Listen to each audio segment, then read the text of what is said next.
మీ business ఏదైనా మీ ఊర్లో promotion చేయాలంటే అది సుమన్ టీవీతోనే సాధ్యం. ఇప్పుడే సంప్రదించండి.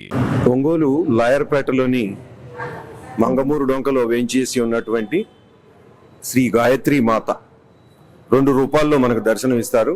కింది భాగంలోనేమో హంస గాయత్రి రూపంలోను, పై భాగంలోనేమో పంచముఖ గాయత్రి రూపంలోను దర్శనమిస్తారు. 3-10-24 నుంచి 12-10-24 వరకు 10 రోజులు అమ్మవారి దసరా ఉత్సవాలు లేదా శరన్నవరాత్రి ఉత్సవాలు జరుపుతున్నాం. ఒక్కొక్క రోజు అమ్మవారు ఒక్కొక్క ఆకారంలో భక్తులను అనుగ్రహిస్తున్నారు.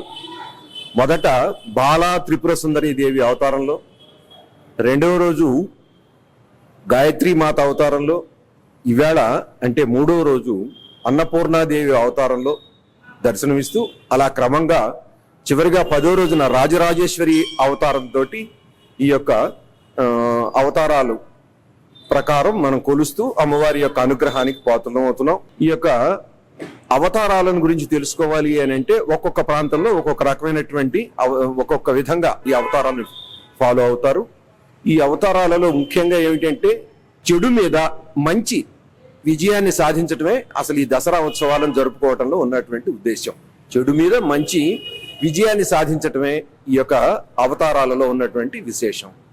మొదటి రోజున బాలా త్రిపుర సుందరి అవతారంలో ఒక రాక్షసుని సంహరించి, రెండవ రోజున గాయత్రి మాత అవతారంలో అరుణుడు అనేటటువంటి ఇంకొక రాక్షసుని సంహరించి తుమ్మెదల ద్వారా లోక కళ్యాణం కొరకు, లోక ప్రజాహితం కొరకు అమ్మవారు ప్రజలను, మునులను ఆ కాలంలో రక్షించింది. కాబట్టి ఆ రకంగా దసరా ఉత్సవాల్లో ఆకారాలు, వివిధ రకాలైనటువంటి రూపాలలో అమ్మవారిని కొలుస్తాం.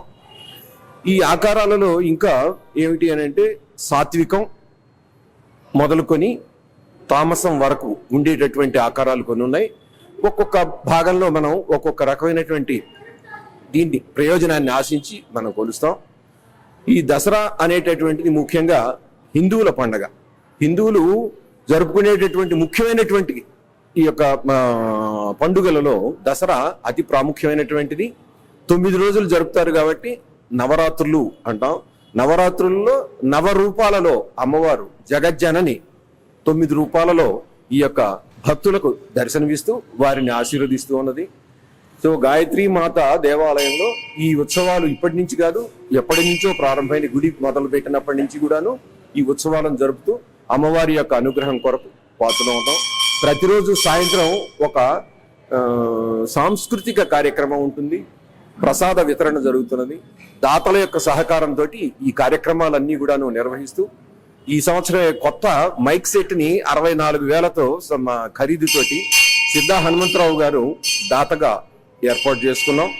ఈ రకంగా మనం అనేకమైనటువంటి దాతల సహకారంతో ఈ యొక్క కార్యక్రమాలన్నీ జరుపుతూ అమ్మవారి అనుగ్రహానికి పాత్రలం అవుతూ చుట్టుపక్కల ఉన్నటువంటి ప్రదేశాల నుంచి కూడా అమ్మవారిని కొలవడానికి వస్తారు.